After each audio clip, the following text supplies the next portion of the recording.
It is about the security of Europe, of the European Union. Ukraine has done its homework, so it's ready for Cluster 1 fundamentals to be open. And now the Council has all the elements to make a decision. Last week we have sent two another screenings to the Council on Cluster 2 and Cluster 6 for both countries, Ukraine and Moldova. And if we go on with the speed until now, we will be able to do all the screenings until the autumn time. And this will be also a message for Ukraine. Stay strong, keep fighting, keep defending or keep fighting anti-corruption, and of course also take care about the rule of law. So it's very important that we also give a message to Ukraine.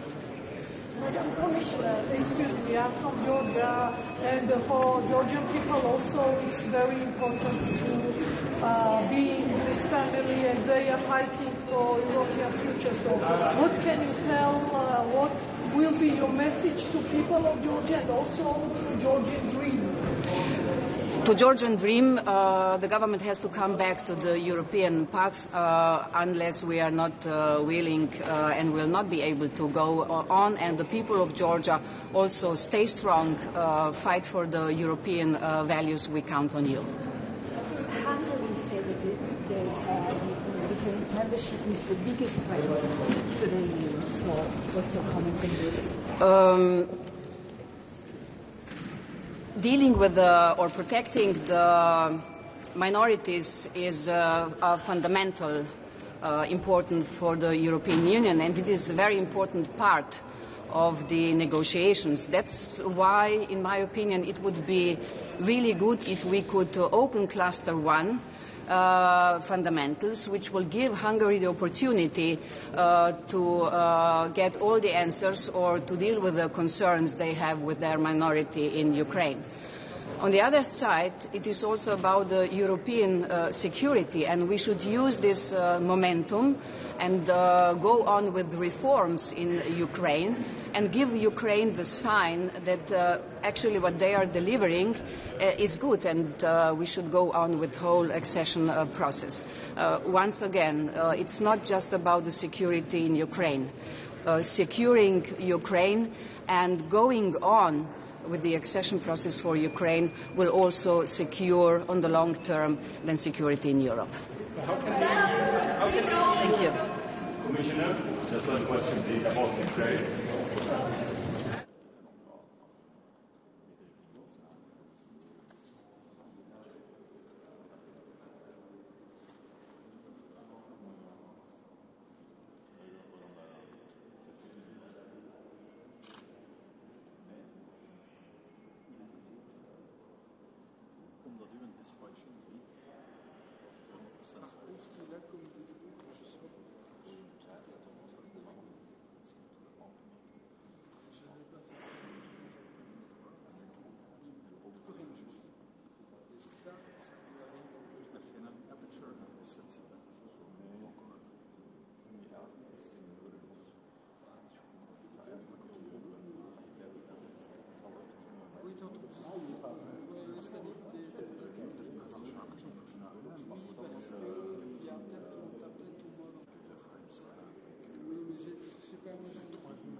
Intresserade av SAFE, de är säkert intresserade av den här stöd till Ukraina från Kallas, men också de här...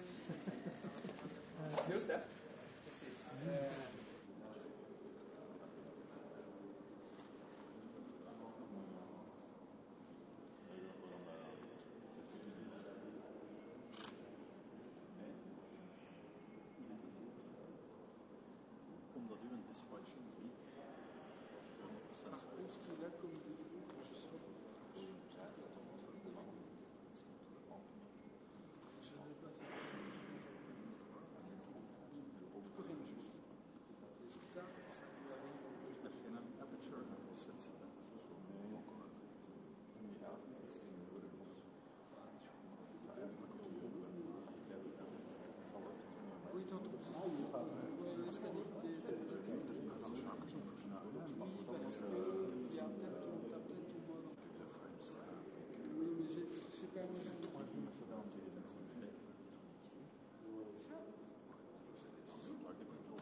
Well, I will start with the European Union still, with all due respect. So we have the NATO ministerial also coming in the beginning of June, but nevertheless, and we will talk about Ukraine today, and we will also talk about the European Union mechanism.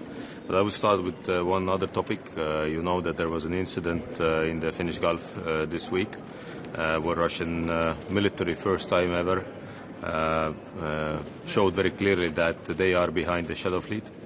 And they started to escort with the military assets one Shadow Fleet oil tanker. And definitely, when we look at the pattern, then Russia is increasing their military presence on the Baltic Sea and in the Finnish Gulf. And definitely, we have to see what we can do more, sanctioning the Shadow Fleet, because the Shadow Fleet is carrying around 60% of the Russian oil out of Russia. And this is why the European Union can do a lot. So I will inform also my colleagues today about this incident and about some more details. So this is important for us also to understand. Secondly, regarding the European mechanisms and aid to Ukraine, of course, we all understand that Europe can do more, and we have different options for that to help Ukraine. For us, regarding the European mechanisms, SAFE is very important. Everything what is in the white paper, we support that. There is no question. And of course, we would like to see also more and more regulations and bureaucracy to take out from the regulations, because we do not have time to build up our military capabilities when we have such a huge burden from the bureaucracy side. So these are the main topics we will go through today. When you talk about the Putin-Trump call, well, it is important to understand that Putin has never changed his position. So this is the main understanding. He said that after the call repeatedly, and we see that Russia actually doesn't want to end this war. They are still on the same track, that they want to get at least these 4 regions plus Crimea, and they will not stop. So every day, even just before the talk and the phone call, there was a huge Shahed and drone attack on Ukraine, over 200 drones. So we see that they are shaping the ground for the peace talks, which eventually will happen. But the question is that for us it is important to show to Ukraine that doesn't matter what Putin is doing, we will help Ukraine. We will increase also our support to Ukraine, and also from the European regulation point of view, we can do more to give more opportunities for Ukraine to have better position during these peace negotiations. You spoke about new sanctions. So, what ladies first, if that's what could be new sanctions from the EU side? Can you explain a little bit what we could do more? Well, the 17th package, as you know, is still under the process. What we can do more. First, I would concentrate on the Shadow Fleet, because this will have a huge impact on the economy of Russia. Secondly, we should also see that different countries and different organizations, when you take United Kingdom, European Union, we have different vessels on that Shadow Fleet list. So we know that Ukrainians have around 500 ships mapped. We don't have that number yet in our sanctions list. So just to go more deep with these sanctions, what we have on banking system, on the secondary sanctions also, that to see that how the different components will arrive to Russia, unfortunately, still also from Europe. So these are the mechanisms, and also to implement more heavily these sanctions what we have in place already. So please. Many Europeans criticize U.S. President Trump for his attempts to make a ceasefire, but what have the Europeans so far done to make peace in Ukraine? Well, Europeans have supported Ukraine heavily, you know that, and we are always supporting Ukraine to get the peace deal done. We are always ready to be also part of these negotiations. We are talking about the security guarantees. We are talking about coalition of the willing. And Estonia has been very vocal here. And we say very clearly that when the ceasefire will be established, then we need to guarantee that peace and ceasefire also. So this is why, you know, all these talks in between us, among us, are extremely important to get a very clear understanding here. So I don't understand, to be very honest, that question, what Europe has done. Europe has given more military assistance to Ukraine than United States. Europe has been always together with Ukraine, and we will be continuing to do that. How do you make sure that sanctions are strong enough against Russia when the EU needs unanimity, and so far it doesn't seem that the US wants to follow up on the sanctions? Well, I just was also last week, exactly a week ago, in Washington, and spoke to the congressmen, senators on the Hill, where the sanction package is at the moment under discussion. And I had a very clear understanding that they are ready to continue also with the sanctions. So the question is that, you know, what will be the message from the White House when the White House gives an approval to continue with the Lindsey Graham bill. Then there are already close to 80 contributors or 80 sponsors to that bill. So I really do hope that they can manage to do that. So thank you very much. The other ones are coming.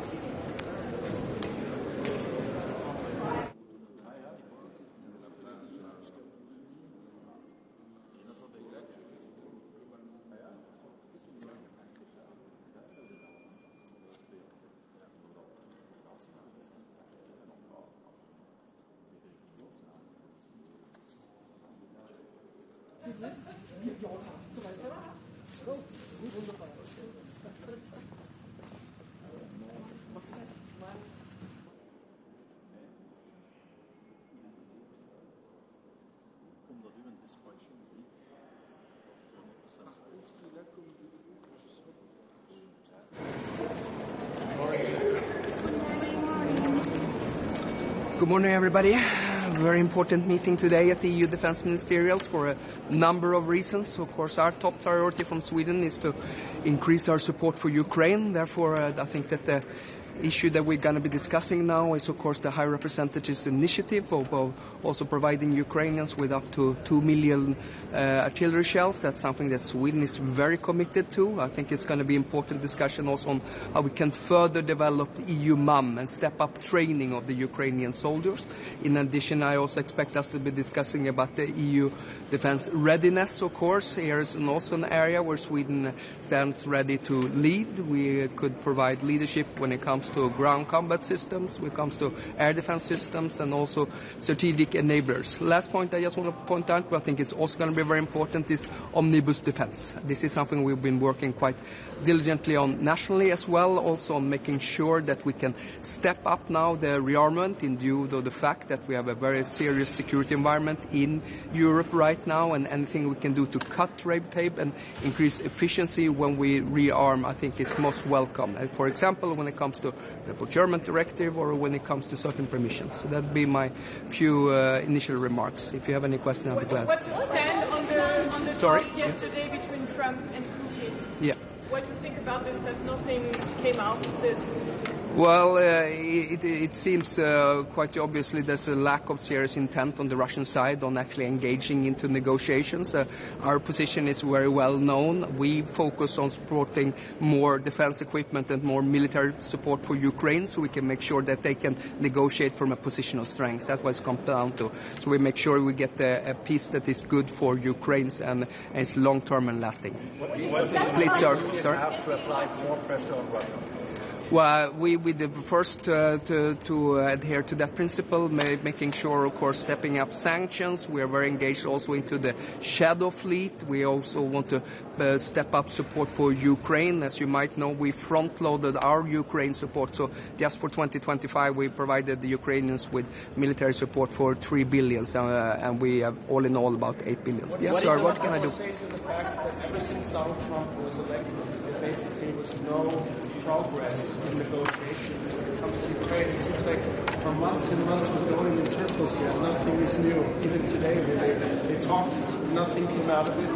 Isn't this redundant at some point? Well, I think that comes down to Ukraine and how the Ukrainians assess the situation, and they signal that they stand ready to negotiate. And our position on this is about supporting Ukraine and making them as strong as possible into this negotiation. And it's up to the Ukrainians, of course, to decide on that. And I mean, everybody wants peace, but no one more than the Ukrainian people. And but we have to make sure there's a just and a fair peace and a durable peace in that regard. What about Syria? Would you discuss about Syria? I don't expect that to be on our defense minister's agenda. Any last question? What is the most important thing EU can do today for Ukraine? Stepping up support. That is absolutely crucial right now. I would recommend more states to do more when it comes on their bilateral support. I think we are encouraging, but now we're using the windfall products from the frozen assets via the Danish model to invest into the Ukrainian defense industry. It's of course the Ukrainians who are the biggest provider of the defense equipment for themselves, but they need cash and they need money in order to ramp up production. There's a lot of things we as other Europeans can learn from what the Ukrainians has been doing in revamping their defense industrial base to make sure that actually prices are lowering and we're also making sure that we get the defense equipment in time, so to speak. Thank you. There is no unity on the Some questions in Swedish also. Ja, kör på nu. Ja, lika bra plugga. Om vi börjar med SAFE, hur går det med SAFE? Ja, det verkar som vi har hittat en överenskommelse som Sverige också har arbetat tillsammans med Italien kring detta. Och det ser till att vi får ett effektivt SAFE som också är mindre byråkratiskt. Det här är ett viktigt initiativ för att nu kommer alla europeiska länderna att behöva upprusta och vi kommer också behöva leva upp till de nya militära förmågemålsättningar som NATO har sagt, och då hoppas vi kunna använda SAFE till det. Och det finns ju 7 flaggskeppsprojekt som kommissionen har föreslagit och ytterligare 2 som rådet har lagt till. Från svensk sida har vi sagt att speciellt när det kommer till markbaserade system som jag nämnde förut, det kan vara till luftförsvar och det kan också vara till konnektivitet som vi skulle kunna spela en central roll kring. Varför är det Sverige som ska ta täten på de 3 områdena? Varför det? Och är det överenskommet med andra länder eller är det upp till diskussion? Ja, vi har ju en stark försvarsindustriell bas som har förmåga att samverka med andra länder och framförallt då i markdomänen. Naturligtvis har vi stor erfarenhet att kunna upphandla till exempel stridsfordon 90 tillsammans med andra länder. Det är ju 9 länder som använder CV90.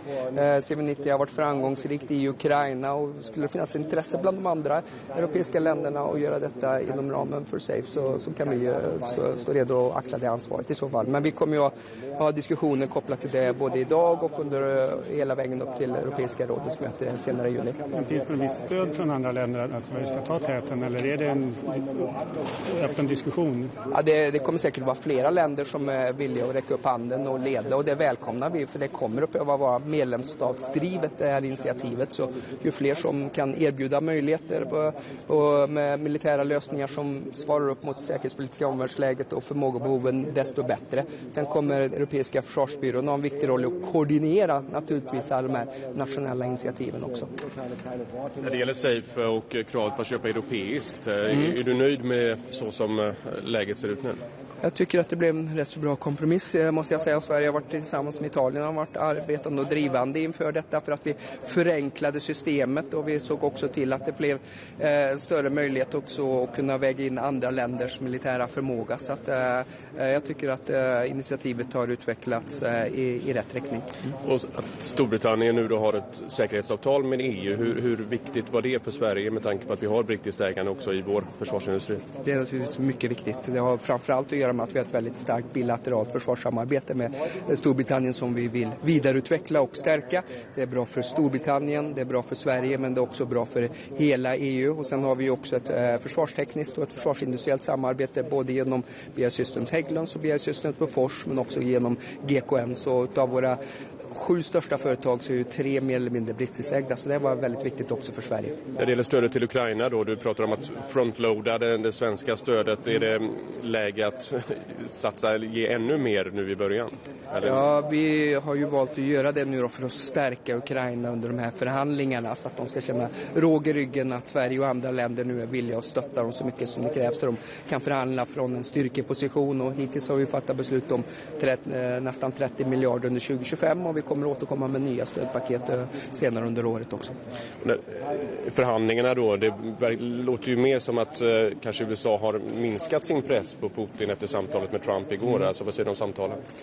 Ja, att det viktiga med samtalen är att de sker på Ukrainas villkor, att Ukraina hela tiden är engagerad i de här samtalen och att de syftar till att eftersträva en fred som är bra för Ukraina, och det är med utgångspunkt för det som vi arbetar.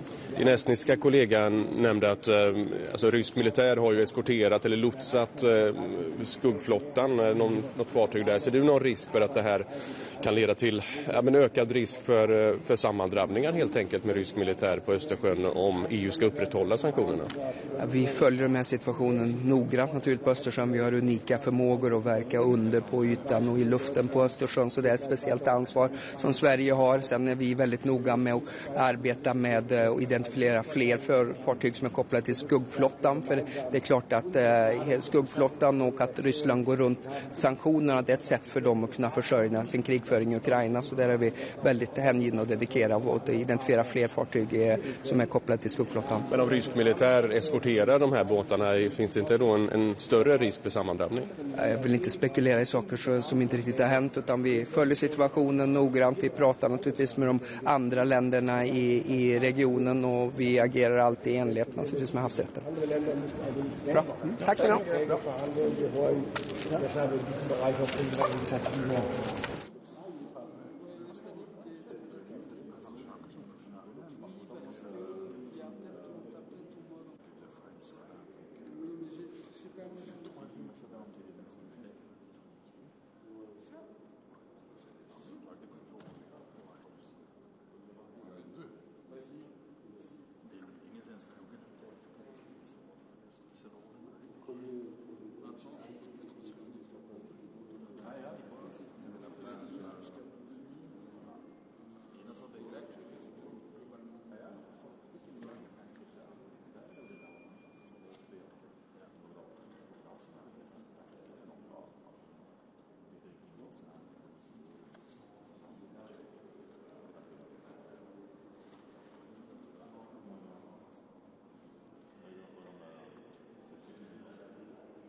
Schönen guten Morgen, hallo zusammen. Ich freue mich, Sie alle zu sehen.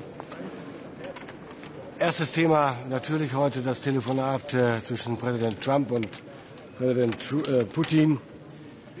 Ich glaube, man kann sagen, das Gespräch gestern hat wieder einmal bestätigt, Erklärungen werden abgegeben von russischer Seite, aber Beweise für erklärte Absichten gibt es bislang nicht. Er ist nach wie vor nicht zu Zugeständnissen bereit. Er spricht nur von Waffenstillstand zu seinen Bedingungen, also zu den bekannten Bedingungen wie kein NATO-Beitritt, Abtretung der besetzten Gebiete und vieles andere mehr.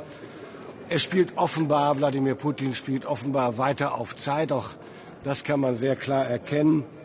Und so auch wenn Russland bereit ist, über ein Memorandum zu sprechen, so ist doch bislang keine Waffenruhe abzusehen. Das ist jedenfalls meine Einschätzung. Einen Zeitplan gibt es nicht. Man muss also leider sagen, Putin scheint nach wie vor nicht wirklich ernsthaft an Frieden, an einem Waffenstillstand interessiert zu sein, jedenfalls nicht zu Bedingungen, die für andere akzeptabel sind. Trotzdem gilt der Satz, ich höre die Worte, ich höre die Erklärungen, aber am Ende bleibe ich bei meiner Linie zu sagen, ich beurteile keine Worte mehr am Ende, sondern Taten und Handlungen. Ich glaube, das hilft uns allen mehr als das Spekulieren über Ernsthaftigkeit von Absichten. Ein Wort zum vergangenen Wochenende erklärt das weiter. Es hat weiter massive Angriffe gegeben, gerade in der vorletzten Nacht, die massivsten Drohnenangriffe seit Kriegsbeginn, wie es heißt. Das lässt tief blicken in die tatsächlichen Absichten. Angriffe mit geschätzt mehr als 270 Drohnen sprechen da eine klare Sprache. Mehrere Menschen in der Ukraine wurden getötet, viele verletzt.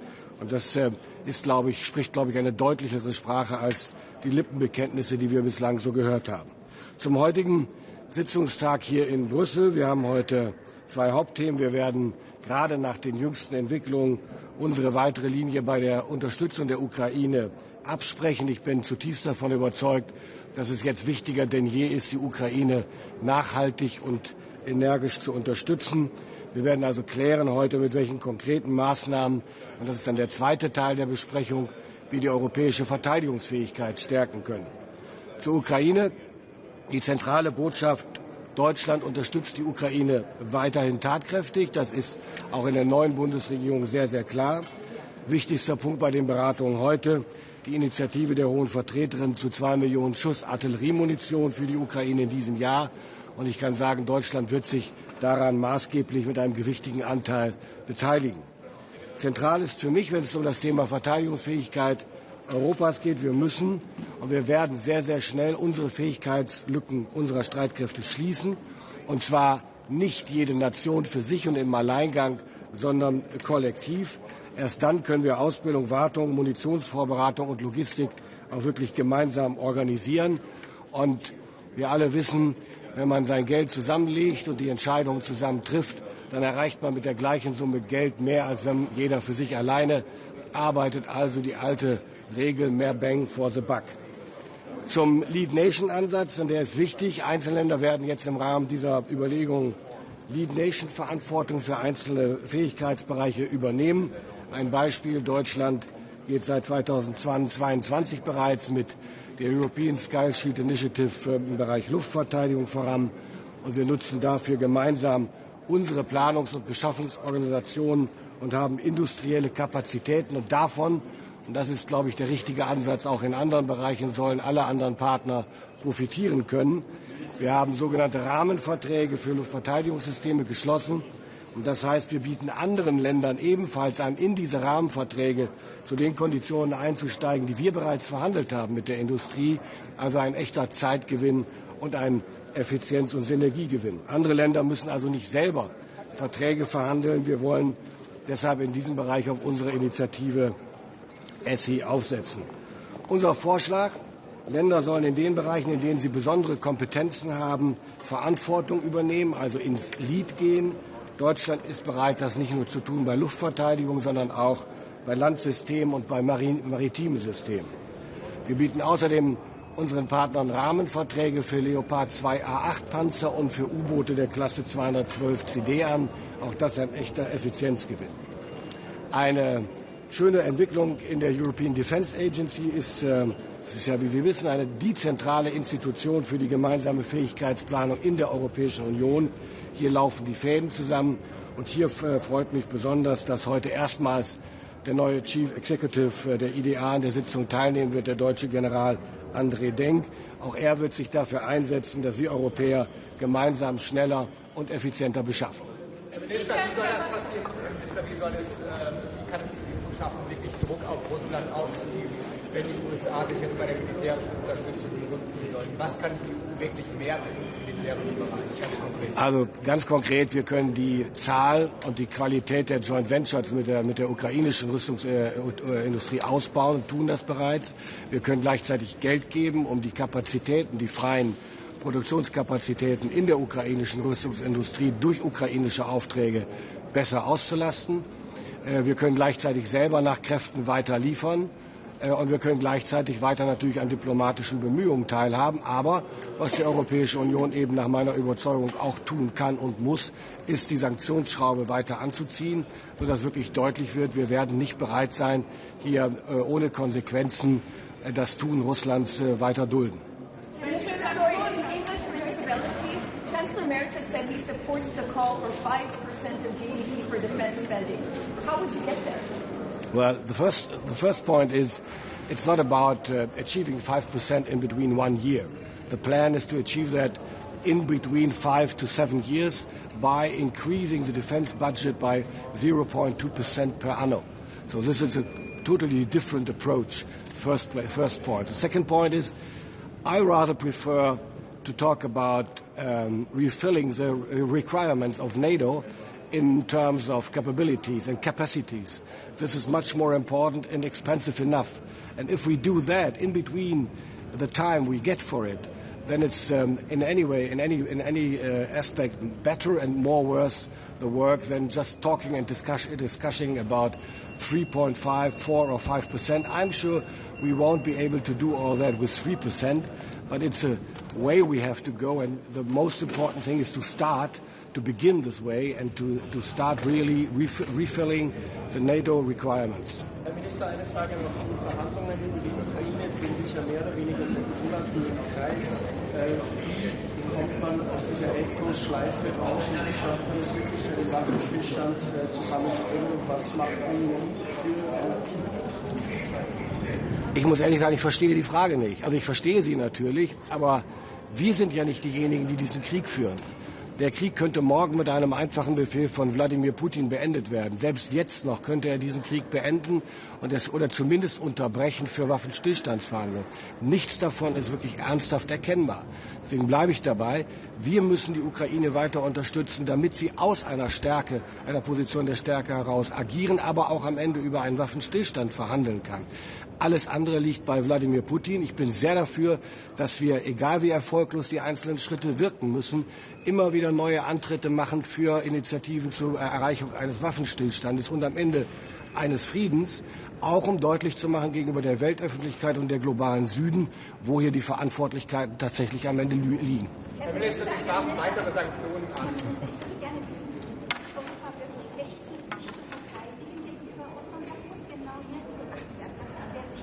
Also die europäischen Partner in der NATO sind fähig, unser Territorium zu verteidigen. Herr Minister, Sie sprachen weitere Sanktionen an. Aus Ihrer Sicht, was sind die Sanktionen, die den maximalen Druck auf Russland ausüben? Das ist eigentlich relativ auf der Hand liegend und gleichzeitig nicht so einfach. Das wirksamste Sanktionsmittel ist das weitere Abschneiden der Mittelzuflüsse, der Geldzuflüsse aus Energieverkäufen für Russland. Da muss man weiter ansetzen, davon bin ich überzeugt. Der Strom von Geld, der schon geringer geworden ist, muss noch mehr zu einem Rinnsal werden. Sorry, after 50 years fight between Turkey and PKK, and right now there is a peace process between them. Do you think this is important for Middle East and also for Europe? Every peace process is important for every region of the year, and especially in that case, after 50 years, as you mentioned, it is crucial. Vielen Dank für Ihre Fragen. Ja. Tschüss, schönen Tag noch.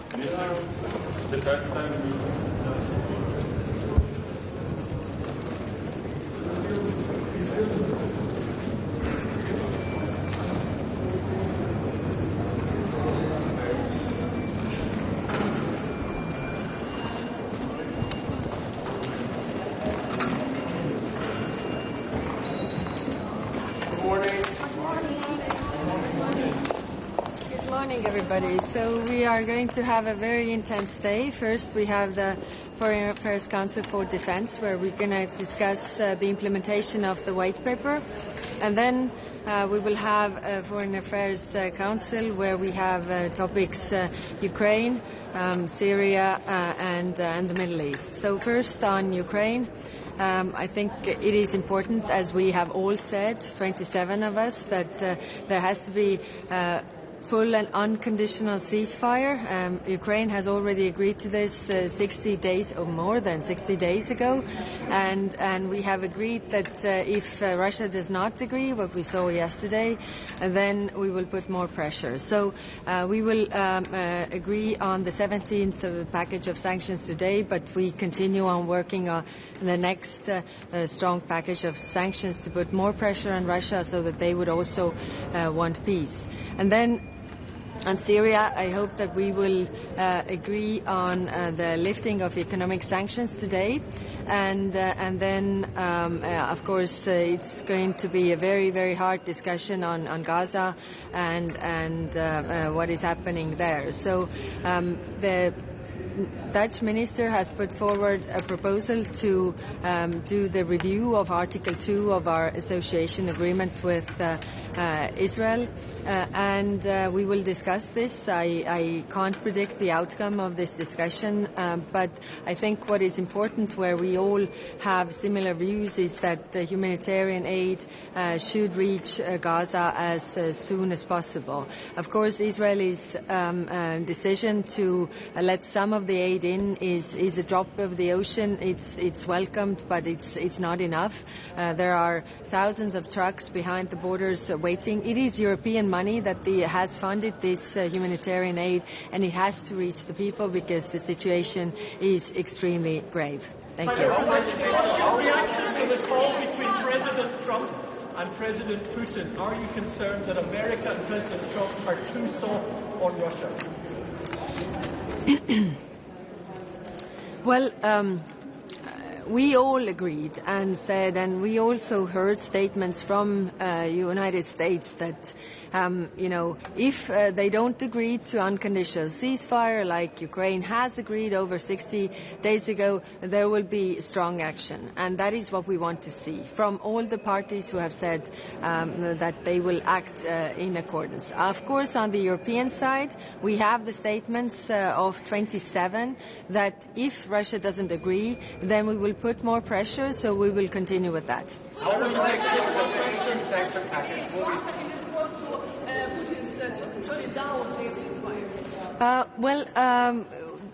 President von der Leyen has mentioned, there are sanctions regarding the oil price cap, the energy, also banking sector, the sanctions that will hurt Russia's economy. By the way, today in the Foreign Affairs Council, we also have the intelligence report about how well Russia's economy is doing. And what we hear is that they are coming to the point where they have to rely on the supply chain. So the effect of the sanctions will be even bigger in the coming months.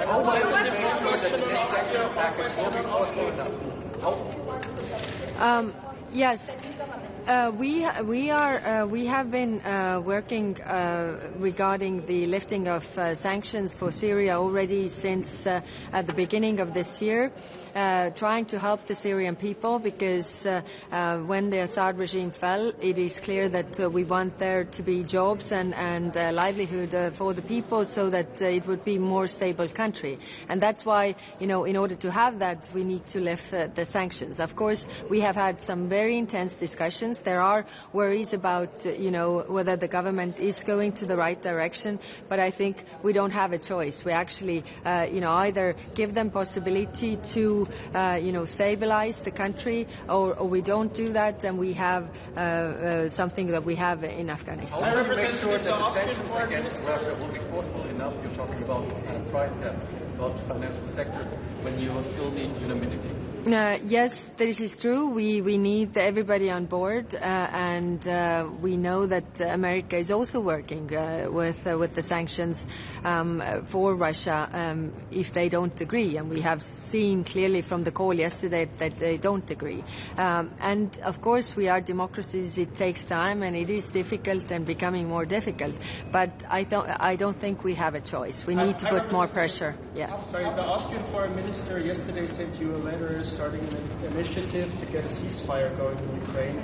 14 other EU countries have supported this letter. What do you say to the letter of the Austrian foreign minister?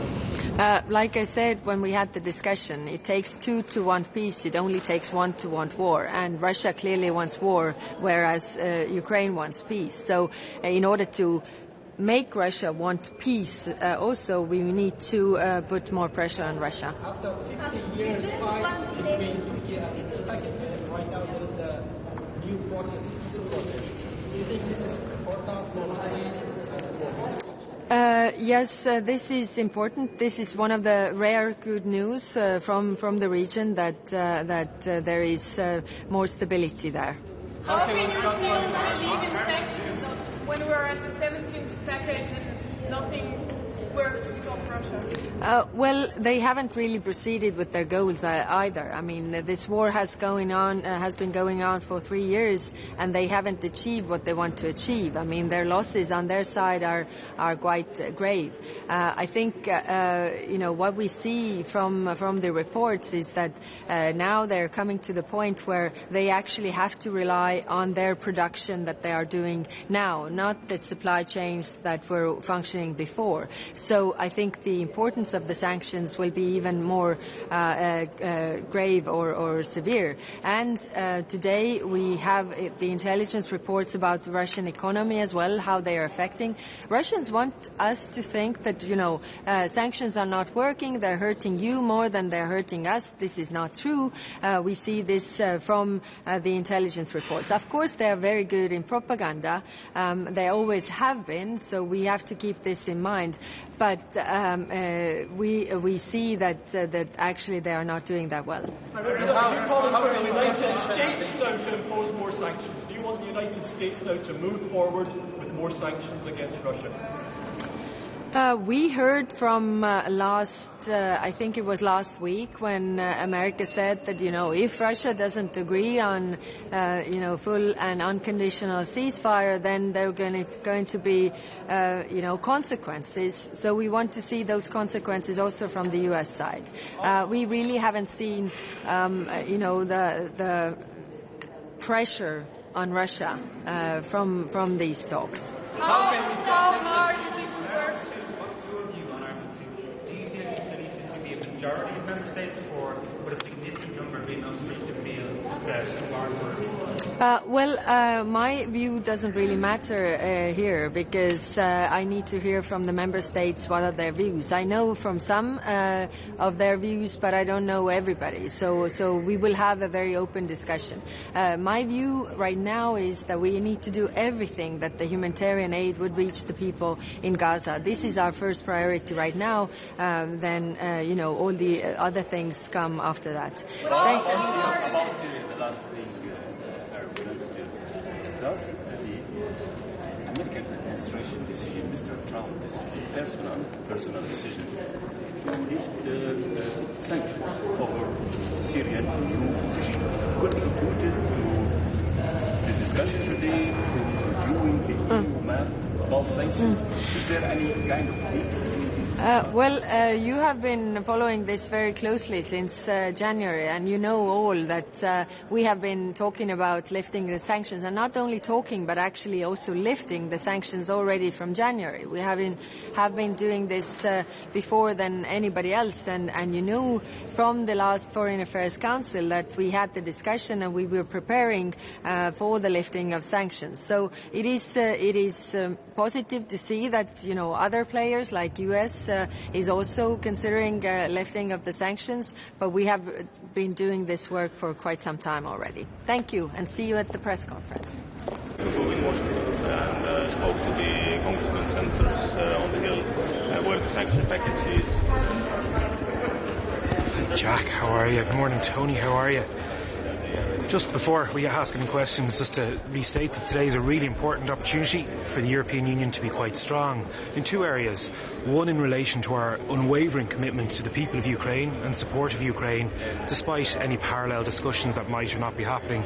But secondly, it's really important from the Irish government to absolutely underline the obligations to European Union member states, to the people of Gaza, to make sure that we see a proper humanitarian corridor opened up, and that, yes, we do look at Article 2 and look at the human rights obligations of Israel towards the people of Gaza and indeed the West Bank.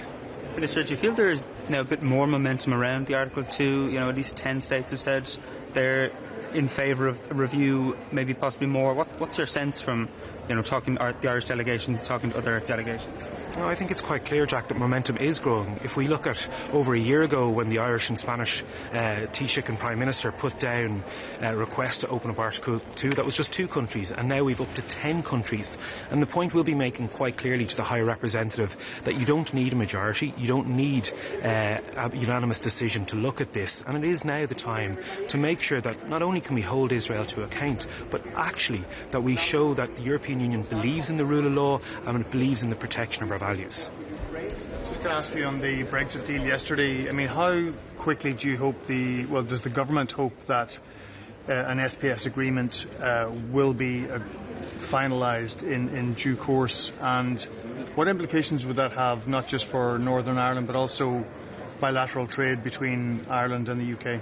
Well, certainly we've been calling for a rapid verification of an SPS deal for quite some time, for months if not years. This is a common sense agreement between the UK and the EU that of course will have very clear benefits for Northern Ireland and make the operation of the Windsor framework so much smoother. I think that can be done quickly.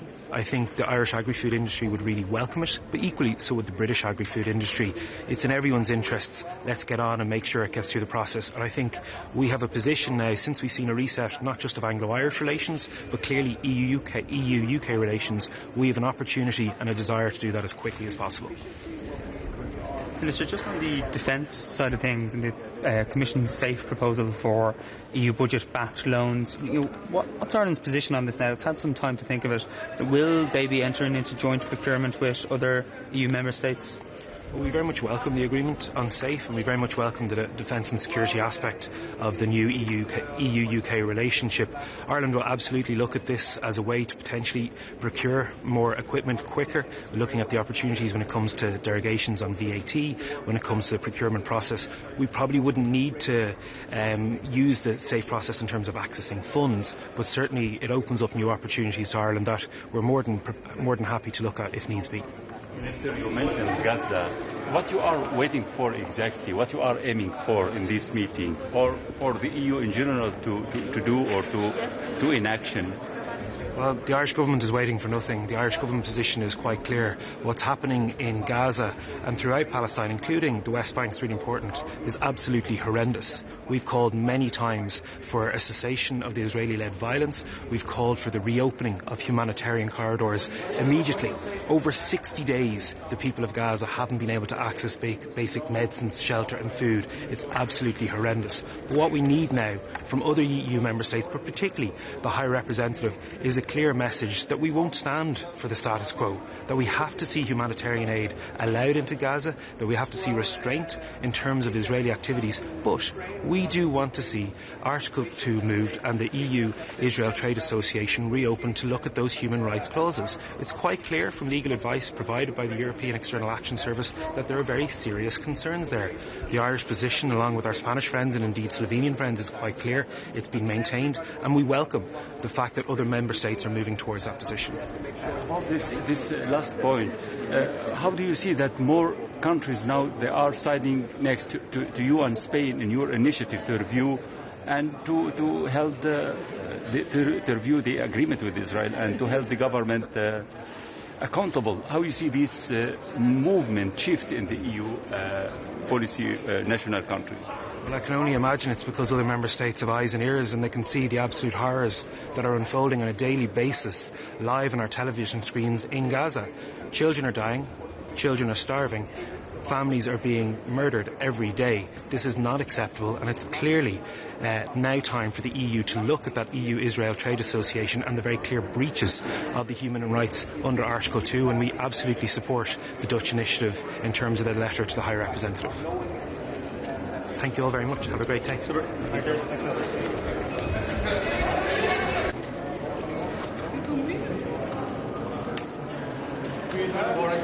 So, good morning. It's good to be here.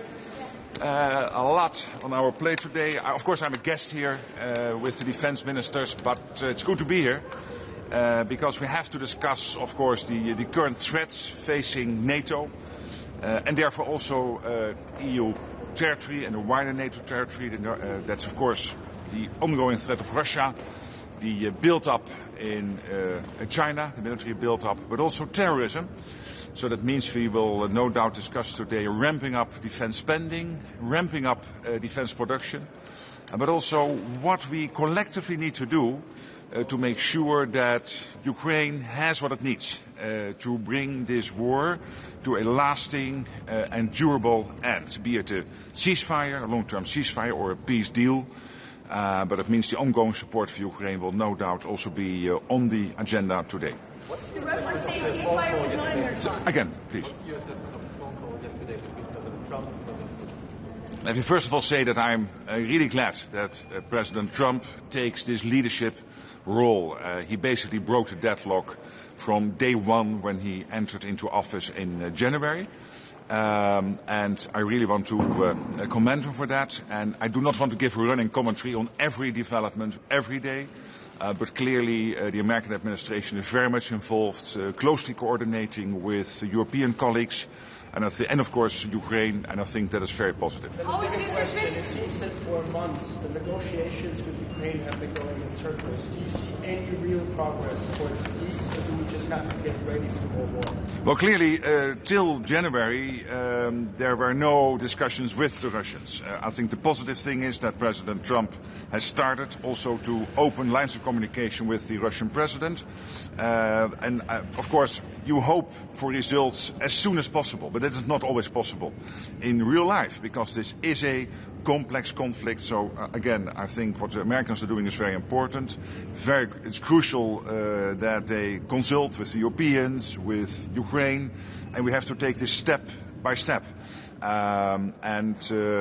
Let's see what happens this week and next week. After 50 years fight between Turkey and PKK, right now there is the peace process. Do you think it's important for Middle East? That is an important development. Of course, the PKK announcing its disbandment, I think, is an important announcement. I visited President Erdogan last week. We both agreed that this is an opportunity. And of course, we closely follow the now starting talks between all the various factions involved. Secretary, I think it's time to increase the pressure on Russia. You've dealt with President Putin over the years. You know what he's like. We just had the German defense minister say he's playing for time. Is it time to step up the pressure? Again, let's be thankful for the fact that the Americans are now taking this position, this leadership role. And I don't think it helps if I, from NATO, are giving this running commentary on every step in the process. But I think it's a good sign that phone call took place last night. It is good and positive that the American president immediately followed up with a phone call with the Ukrainian president and European leaders, including the president of the European Commission. And let's take it from there. Thank you so much. See you later. Thank you.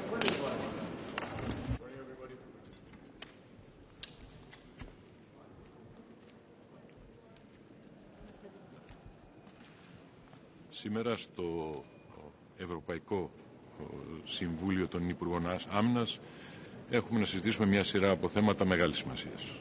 Όπως πάντα υφίσταται καταρχήν το θέμα της Ουκρανίας. Αλλά εγώ θα ήθελα να σταθώ πολύ περισσότερο στην προσπάθεια που γίνεται με τον κανονισμό SAFE και το Rearm Europe. Δηλαδή την προσπάθεια να επανεξοπλιστεί η Ευρώπη ώστε να έχει τη δυνατότητα να υπερασπίσει τον εαυτό της. Να υπερασπίσει ένα χώρο δημοκρατίας, ανθρωπίνων δικαιωμάτων, προστασίας του ανθρώπου. Σε αυτό το πλαίσιο πρέπει να είμαστε εξαιρετικά προσεκτικοί.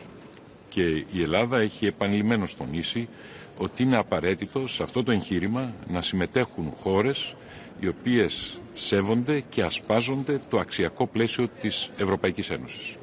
Δεν νοείται να μετέχουν αδιάκριτα στο ευρωπαϊκό εγχείρημα χώρες που απειλούν άλλες χώρες και μάλιστα μέλη της Ευρωπαϊκής Ένωσης, που δεν αναγνωρίζουν άλλες χώρες και μάλιστα μέλη της Ευρωπαϊκής Ένωσης, που δεν ασπάζονται τους ίδιους κανόνες δημοκρατίας και ανθρωπίνων δικαιωμάτων. Δεν μπορούμε να υπερασπίσουμε την Ευρώπη εάν ο εχθρός βρίσκεται εντός των τυχών.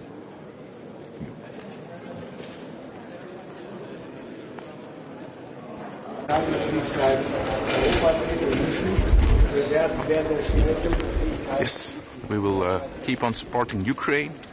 We just concluded on an aid package of 1 billion euro, and we will keep on supporting Ukraine for next years for 1 billion euro each year for military aid. That's first of all. We will be forward-leaning. Belgium will be forward-leaning when we talk about the coalition of the willing. So also that's a very good point. On the F-16s, we will be and stay in the coalition for the F-16s. And we will try to deliver the F-16s even before the date that was fixed. So that's also good news, I think. And then on the European Defence Omnibus, and the white paper. We think the white paper is a good paper, but European defense needs to get leaner and meaner. So that's the big thing to do. Let's talk about it today, and hope that we will get a good conclusion, and we will work together more on the European level, because that's a challenge for the future. And is your position on the request for a review of Article 2 under the Israel Association Agreement? What's the Belgian government's position? The Minister of Foreign Affairs will be here in a couple of hours. You can ask him. It is his file, his dossier. I can only say that when there's a need for defense to help the people of Gaza, for humanitarian aid, defense will always help. We did air droppings before from the airport in Jordan. When there is a possibility to restart with air droppings, humanitarian air droppings in Gaza, we will absolutely do it. It is from Jordan that we operate, but to be very clear, Israel will have to will have to give a go. Because when Israel doesn't give the go to use the airspace, we can't do the humanitarian air droppings with our Belgian defense. We did it in the past. The day that they say go, we will immediately help people from Gaza with humanitarian air droppings with our A400M, an European airplane coming from Jordan. So that's very clear. We will help people from Gaza immediately. On the political position for Foreign Affairs, it is the Minister of Foreign Affairs who will be in a couple of hours. You can ask him. Minister, about the security guarantees for Ukraine, what's the state of play? What's the size and the limits for these guarantees? So at the level of the chiefs of defense, there is a tasking group, a coalition of the willing, and they're working with in the lead of the British and the French. They're working a plan, and they're working very closely together. We're pretty much there, so I think that it's evolving in the right direction. The moment there's a ceasefire, we can immediately operate with the coalition of the willing on Ukrainian soil. So I think it's very important that we keep on supporting Ukraine, and that Ukraine knows that they can count on Europe. Because the Russian, acting on the Ukrainian soil, it's a very sensitive issue. The Russians said we will not accept any kind of intervention or boots on the ground from the Europeans in Ukraine. How you can respond to that? For me, what is very sensitive is the Russians acting on Ukrainian soil. They need to go out of Ukrainian soil. So that's my point. Hallo. Belangrijke bijeenkomst, denk ik, opnieuw van de Europese ministers van Defensie. Wat is uw boodschap op de tafel vandaag?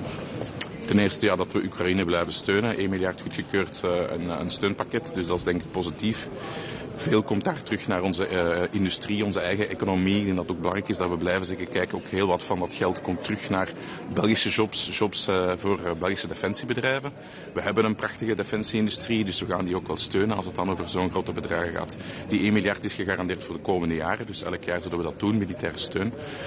Ten tweede, defensie-industriële samenwerking. En we waren daar met 10 bedrijfsleiders als premier, meneer Prévost en ik in Oekraïne waren. Dat gaan we verder zetten.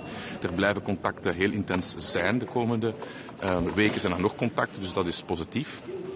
En dan in verband met Europese omnibus en de whitepaper van commissaris Kubilius. Ik ben positief over die whitepaper. Ik ben kritisch voor de Europese Unie, maar ik vind dat dit goed gedaan is. Dat is goed werk. Er is wel nog werk aan. Defensie moet veel leaner en meaner worden op Europees vlak. We moeten samenwerken, maar we moeten dat niet alleen zeggen, we moeten dat ook doen. Ja, ziet u dat snel genoeg gebeuren? Dat is de grote vraag. Dus ik was in Polen voor een akkoord over PIO-run. Ik probeer heel veel bilaterale contacten te leggen. Op Europees vlak is het echt niet gemakkelijk. Er is ook weinig Europese administratie, weinig eigenlijk echt Europese fonds die ook met defensie bezig is. Dus die expertise moet nu op enkele maanden opgebouwd worden. Ja, dat kan je natuurlijk moeilijk verwachten van een organisatie zoals de Europese Unie, dat die op 1, 2, 3 kan schakelen. Dus het is heel vaak bilateraal tussen landen. En we hebben mooie samenwerkingsprojecten. Het ene al beter dan het andere. Iedereen weet dat er een rekenhofrapport komt over Camo met de Fransen. Maar ook daar raken we wel door. De economische return zal wel verbeteren. Daar zijn we mee bezig. En ik ben heel veel bilateraal aan het doen. Dus, maar echt Europese projecten zijn er eigenlijk nog wat te weinig. Hè. Dus je hebt er een paar. Wanneer is vandaag dan een geslaagde vergadering voor u? Maar ik denk dat we vooral moeten zien dat we die omnibus erdoor krijgen, dat duidelijk is dat we een aantal dingen kunnen versnellen, dat ze bepaalde procurements, aankoopprocedures, bepaalde regels die er bestaan op vlak van leefmilieu, op vlak van klimaat, die eigenlijk voor de defensie echt blokkeren, dat op zijn minst tijdelijk on hold kan gezet worden met de bedoeling om ons te verdedigen, met de bedoeling om die veiligheid te verhogen. Dus dat denk ik dat goed is. Ten tweede hoop ik toch dat er echt ook wat meer daden zijn en wat minder woorden. Hè, want we hebben heel veel woorden over Europese defensiesamenwerking. Maar je ziet ook dat nog veel van die landen, zeker de grote landen, toch echt wel draaien voor hun eigen industrie, voor hun eigen veiligheidsbelangen. En dat ook zien als een strategisch iets. En ik begrijp dat. Dat is altijd zo geweest. Parijs denkt aan Parijs, Berlijn aan Berlijn. Maar ik denk wel dat je moet proberen om dat een stuk te overstijgen. Of dat gaat lukken, dat weet ik niet. Dat is de grote uitdaging. Maar het is wel een goede aanzet van de Europese commissaris. Nog even terug naar die kern van gisteravond, waar uw collega meneer Prévost daden wilde zien volgen op de woorden. In navolging van de resolutie van het parlement. Hij komt met een krachtig mandaat straks naar de Raad. Vindt u dat ook? Maar meneer Prévost moet spreken voor meneer Prévost en ik zal spreken voor mezelf. Dus ik ben hier als... dat gedragen is door de regering. Steunt u het ook? Ik ben defensieminister, dus wat ik goed begrepen heb is dat er gevraagd is om terug humanitaire airdroppings te doen. Op het moment dat dat mogelijk is. Dat zal ik zeker doen. Mijn mensen staan klaar. Het is natuurlijk zo dat we opereren, vorige keer hebben we geopereerd vanuit Jordanië. We moeten toelating hebben van Israël om dat luchtruim te mogen gebruiken, wat dat niet zo evident zal zijn, vrees ik. En Jordanië moet mee zijn. Vorige keer was het een internationale coalitie. Maar nogmaals, onze A400M staat klaar. Wij kunnen terug humanitaire airdroppings doen om die mensen te helpen, want de humanitaire situatie is echt zeer penibel in Gaza, dus we zullen ze absoluut helpen en Defensie staat absoluut klaar om te helpen. Ook als er eventueel evacuatieoperaties moeten gebeuren, want dat staat er ook in, dat er evacuatieoperaties van kinderen zouden zijn die gewond zijn, verbrand. Ook daar zal Defensie zijn taak spelen, dus daar is geen enkel probleem. Ik zal als minister van Defensie met heel veel plezier meehelpen om de mensen uit Gaza te helpen. Ja, uw tweet zou de discussies niet geholpen hebben. U zei, België ligt niet wakker van Gaza. Op een moment dat de regering eigenlijk met dat eensgezind standpunt moet komen. Maar ik denk dat het belangrijk is dat we de mensen uit Gaza helpen, humanitair. Dat heb ik nooit tegengesproken. Ja, wat met sancties tegen Israël, moeten die er komen vandaag? Maar ik ben lid van een regering. De regering heeft gisteren beslissing genomen en ik heb geen enkel probleem met die beslissing. Ik schik mij als lid van de regering naar een beslissing die de regering neemt. En u weet dat ik onze premier met het volle hart en het volle pond steun.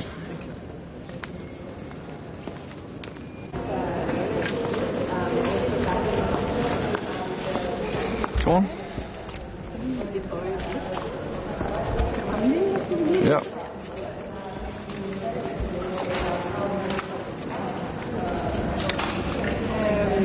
Skal du måske starte med selv at sætte nogle ord på, hvad det er for et møde, I skal have i dag i regi af forsvarsministeren?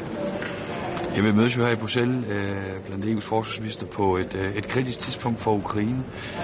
Og i dag kommer vi jo igen til at diskutere, hvordan vi kan både støtte Ukraine på den korte og længere bane. Der er et enormt behov for militær støtte til Ukraine, og det er jo det, som blandt andet er på dagsordenen her i dag. Så er der jo også en diskussion af, hvad vi kan gøre for at skalere vores produktion fra europæisk side, når vi taler om militære kapaciteter. Hvordan kan vi få en større forsvarsproduktion her i Europa? Hvordan kan vi blive mere i stand til at klare os selv, og ikke så meget afhængige af amerikanere? Vi skal også have en samtale med den ukrainske forsvarsminister. Den finder jo så sted dagen efter, at Donald Trump har talt i telefon med Vladimir Putin. Jeg kunne også godt tænke mig at høre, hvad er din tolkning af den samtale, som de to har haft, og hvor stiller den Europa og Ukraine? Jeg har jo ikke haft lejlighed til at følge med i den samtale, end jeg kan se, hvad der er beskrevet offentligt. Jamen det understreger vel kun behovet for, at vi i Europa bliver nødt til i endnu højere grad at tage vare på vores egen sikkerhed. Vi bliver nødt til at være i stand til at støtte Ukraine, fordi støtten til Ukraine hænger en til en sammen med fremtiden for Europas sikkerhed, og dermed også for Danmarks sikkerhed. Det er jo også vigtigt at stadigvæk sikre, at amerikanerne er interesseret i at finde en løsning. Men det, der er det største udstående her, det er jo selvfølgelig, at Putin har absolut ingen interesse i at være med til at skabe en fredelig udgang på den krig, han selv har startet. Og det er jo nok, må man sige, det allermest bekymrende i den situation, vi står i nu. Nu har vi gennem måneder set, hvordan Putin har trukket tiden, fordi han ikke har nogen ambition om andet end krig. Hvad kan man gøre for, at Putin han får en interesse i at gå ind i et forhandlingsrum om en våbenhvile? Det vil man jo rigtig gerne have fra europæisk side. Er det sanktioner, der skal til? Er det mere oprustning? Hvad er det for et pres, man reelt kan lægge på Vladimir Putin i den her situation? tror jeg er en buket af initiativer. Yderligere sanktioner, det er en vej frem. Det er jo det, der kan ramme den russiske økonomi i større grad, end tilfældet har været. Så er det også en øget støtte og oprustning til Ukraine for at sikre, at de er i stand til at slå tilbage mod den russiske aggression. Og så tror jeg også, at det er hele spørgsmålet omkring, hvordan vi har et bedre koordineret træningsbidrag i forhold til at give Ukraine en langsigtet hjælp, som det ikke kun er her i 2025, men det er også et signal om, hvad der sker i 26-27. Ja. Et andet punkt, der også er på dagsordenen dag der senere, det er jo også situationen i Israel og Gaza. Mener du, at man fra europæisk side bør lægge et større pres på Israel her nu efter det, man har set? Det har udenrigsministeren jo givet nogle bemærkninger om, og det er jeg enig i. Altså, vi kommer jo ikke udenom, at vi bliver nødt til at følge situationen til. Det er alvorligt, hvad der sker i Mellemøsten, og jo ikke mindst i forhold til Israel. Og derfor må vi også se på, om der kan gøres yderligere. Men det er selvfølgelig også med respekt for, at Israel jo skal have mulighed for at forsvare sig selv. Men situationen udvikler sig i en bekymrende retning, og derfor må man jo også overveje nye initiativer. Så hollænderne vil jo gerne have, at man sender et signal i dag om til Europakommissionen om, at man skal ind og revidere den her associeringsaftale. Er det noget, man fra den side bakker op om? Det tænker jeg, at udenrigsministeren kommer til at svare på eftermiddag. Det er godt. Tak for det.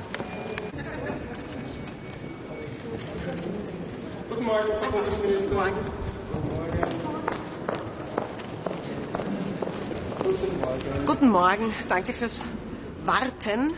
Wir werden uns heute erstmals im formellen Rahmen damit beschäftigen, wie wir unsere Verteidigungsfähigkeiten auch stärken. Aus österreichischer Sicht ist es so, dass das genau zu unserem Aufbauplan 2032 auch passt. Es wird dann natürlich auch um die Unterstützung der Ukraine gehen, um das in Kraft setzen sozusagen der Rapid Deployment Capacity. Frau Bundesministerin, die aktuellen Ereignisse überschatten ein wenig diesen Tag. Donald Trump und Vladimir Putin haben gestern telefoniert. Was ist denn Ihre Reaktion auf dieses Telefonat?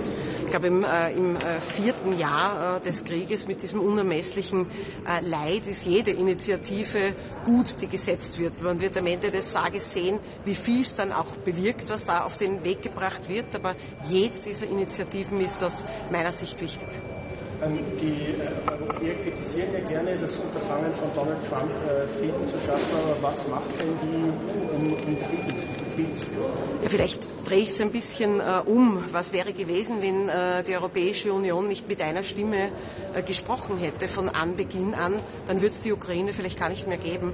Aber Sie haben schon recht, es ist jede Initiative von jeder Seite jetzt notwendig, weil man übersieht dann das, worum es eigentlich wirklich geht, dass am Ende des Tages ja Frieden da sein muss und man dieses unermessliche Leid dann auch beseitigt.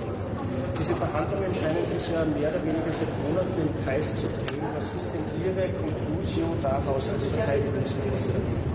Ich denke, was wir sehen, generell unabhängig von dem, was sich im Zusammenhang auch mit der Ukraine tut, ist, dass es unendlich notwendig ist, dass wir unsere Verteidigungsfähigkeiten stärken, dass wir uns auch vorbereiten auf alle möglichen Risiken, die drohen könnten. Das haben wir in der Vergangenheit vielleicht nicht wirklich gemacht, uns auf sehr viele andere auch verlassen. Das gilt für Österreich, das gilt für viele andere Armeen auch. Mit diesem Plan jetzt, mit der Readiness 2030, schauen wir, wie wir auch gemeinsam Dinge auf den Weg bringen können und eben Fähigkeitslücken auch schließen können. Ich persönlich glaube, dass es auch notwendig ist, dass wir die Menschen auf diesem Weg mitnehmen. Das kostet natürlich auch alles Geld. Ist dann günstiger, wenn man es gemeinsam macht. Daher auch wichtig, dass sich die EDA hier sozusagen, wir haben ja auch unsere Projekte eingemeldet, die wir im Zuge des Aufbauplanes beschaffen wollen, dass man das sozusagen auch übereinander legt und man dann gemeinsame Beschaffungen auch auf den Weg bringt. Es geht darum, einfach resilient zu werden. Das gilt für uns, die Hausaufgaben zu machen in Österreich, gilt aber, glaube ich, für die gesamte Europäische Union, resilient zu werden. Sie haben gesagt, jede Initiative ist zu begrüßen, aber man muss schauen, was daraus wird. Höre ich daraus, dass Sie aktuell nicht sehr optimistisch sind, dass es zu einem Waffenstillstand kommt? Nein, ich bin grundsätzlich optimistisch über jede und vor allem froh über jede Initiative, die gesetzt wird. Man wird sehen, wie gesagt, inwiefern sie fruchtet. Aber es ist schon einmal ein gutes Zeichen. Wie gesagt, im 4. Jahr des Krieges ist alles zu begrüßen, was an Initiativen auch gesetzt wird. Was macht denn die EU konkret für den Frieden in der Welt? Also wie gesagt, ich bin der Meinung, dass von Anbeginn an, vielleicht nicht auf der offenen Bühne, aber auch im Hintergrund, diese Unterstützung zum einen einmal der Ukraine immer klar da war, mit einer Stimme auch gesprochen worden ist. Und auf der anderen Seite vielleicht eben nicht auf der offenen Bühne, sondern im Hintergrund dann auch diplomatische Bemühungen gesetzt worden sind, ohne Frage. Die Rapid Deployment Capacity soll jetzt funktional sein. Keiner der Österreicherinnen und viele, glaube ich, noch nicht wissen, was das ist. Erklären, was der Sinn dieser Truppe ist und was man am Ende des Tages in Zeiten wie diesen mit 5000 Soldaten ausrüsten will. Ja, die EU Rapid Deployment Capacity ist eine schnelle Eingreiftruppe. In Wahrheit hat man aus den Erfahrungen gelernt. Wir haben ja auch österreichische Soldaten in Afghanistan gehabt und wenn man allein daran denkt, wie groß die Herausforderung war, den Flughafen zu sichern, die Staatsbürger da auch herauszubekommen, dann ist es wichtig, dass man sich darum kümmert. Das sind in Wahrheit gelernte Lektionen aus dem einen oder anderen.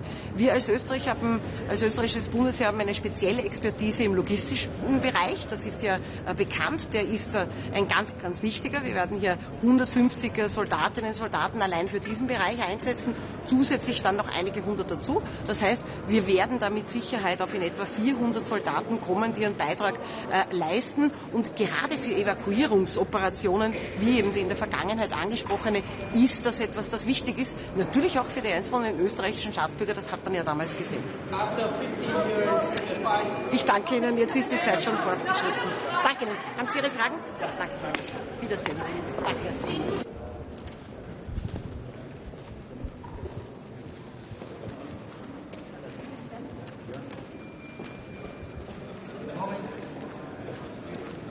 Good morning, everyone. Okay. Good morning, everyone. So it's of course, important meeting today. The two important topics. What we have to deal with support to Ukraine. Of course, we absolutely must continue our support for Ukraine. Ukraine must be able to act and negotiate from positions of strength. What European Union is doing, it is important that we, first of all, train the Ukrainian armed forces, that equipment is important as well, and of course also increasingly we have to still impose sanctions on Russia, on aggressor country. Latvia is doing also its homework. Namely 0.25% from our GDP goes militarily to Ukraine. We train Ukrainian soldiers. We believe that the well-trained, well-equipped Ukrainian army is the best security guarantee for a sustainable peace in Ukraine. So that's why EU is instrumental in this regard.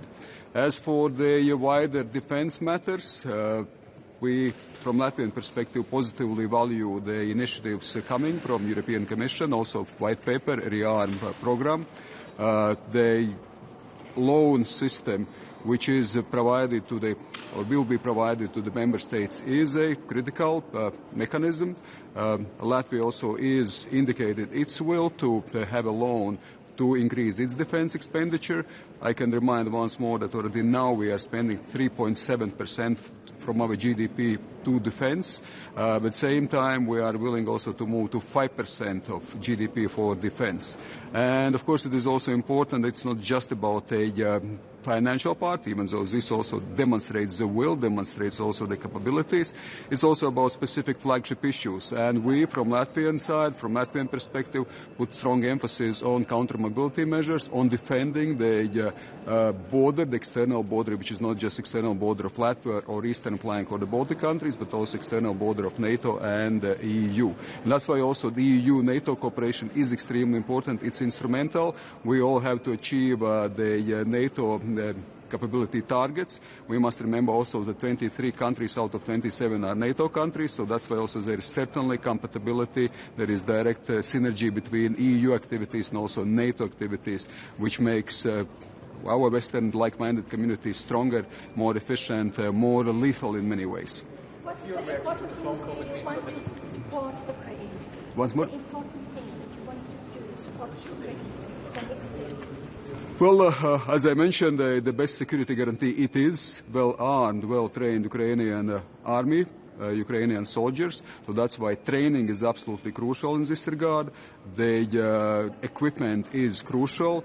But at the same time, of course, also financial contribution is important. So we have indicated 20 billion euros, but I think we certainly must go beyond. There are more ambitious also commitments to reach 40 billion euros this year. And absolutely, this is what we can do and what we have to do as well. So as I said, Latvia contributes 0.25%. If everyone would contribute 0.25% from GDP, we would easily reach also this financial contribution to Ukraine. Financial contribution is important. Apart from this, EU-Ukrainian industrial cooperation is as well crucial because many things can be done, can be made, can be produced by Ukrainian industry. Ukrainian industry is developing, and here again, financial contribution, financial commitment, financial investment into Ukraine's industry, military industry, is crucial as well for Ukraine, once more, to sustain its military effort and to win this war at the very end.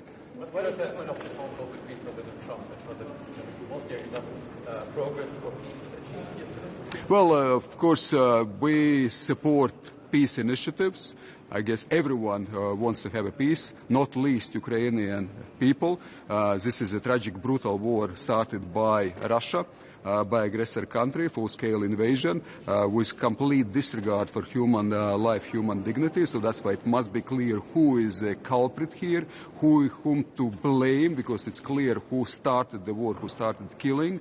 But at the same time, of course, we want to have a peace, but peace must be ensured, as United States representative said clearly, peace through strengths. So that's why also the strengths must be always imposed on aggressor country, and strengths must be provided to Ukraine. I hope that in these discussions, these basic principles always remain as the central ones. Of course, negotiations are always complicated, complex, and difficult and challenging. We must realize it. There are no easy ways of moving forward, so the negotiations include, let us say, different kind of activities, but I think those basic principles for Ukraine, for sustainable, just peace, absolutely must be adhered and must be ensured. Why are you still supporting? You said that negotiations are complicated, but at the end of the day, isn't it quite simple that Putin simply does not want peace and has the Europeans and Americans going in circles for months?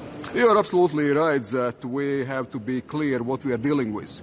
We are dealing with a country which is, unfortunately and tragically for its own sake, is willing to invade other countries, which is deeply rooted with expansionist imperialist trends. And unfortunately, it is not just Putin's Russia, it's also Russia's Putin. And we've seen salami tactics. Once you start to negotiate from positions of weakness, Russia or Russian regime is willing to move sort of by piece, cutting piece by piece and moving forward in this way, strategically, territorially. So that's why absolutely, so that the clear picture must be in mind what we are dealing with. We are dealing with expansionist country, with expansionist regime, which is not willing to have a peace because they started the war in the first place. So that's why this picture always must be kept in mind very clearly. Why do you support diplomatic efforts when they are clearly failing? Well, diplomatic efforts are always important.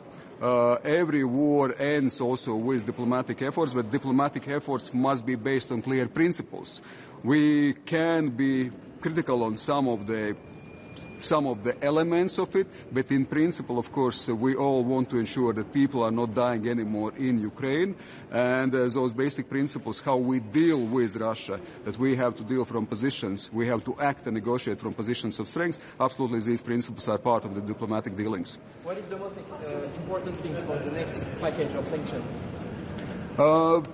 Next package of sanctions must be hit increasingly in the core of the financial resources of Russia. So, of course, we know that gas and oil, but especially oil, is absolutely one of the main resource and source also of revenue. So that's why everything which undermines Russia's ability to obtain income, revenues from oil, from generally from its raw materials, must be preceded. So I think we already done quite a lot in this regard, but the shadow fleet still must be targeted. The secondary sanctions also could be invoked. So we've seen also that here absolutely still a space for maneuver, how we can impose sanctions, how we can constrain Russia's financial ability also to wage wars. What about Syria? How important is it that Syria is not a new government in Syria? Well, I think that we must give a chance also for Syria to prove that it is able to develop, that it is also able to develop in democratic ways. So that's why, of course, I think it is important that Assad regime has been undermined and in many ways destroyed. But at the moment, of course, we have to support Syrian people in humanitarian ways, but also provide incentives for the Syrian government also to make next steps that there is a peace, stability in Syria and this war-torn country, civil war-torn country with so much human loss, so much tragic human loss that absolutely sort of Syria has been very important to the region. If other countries in many ways had more imploded, that Syria had also repercussions for the whole region. So also that's why stability in Syria means wider stability for the Middle East. So that's why Syria is absolutely instrumental. Ladies and gentlemen, thank you so much and good luck, of course. Thank you. Just one question about Ukraine. Yes. You mentioned the security guarantees. What's the state of play concerning these guarantees and how EU membership for Ukraine can play in this package of guarantees?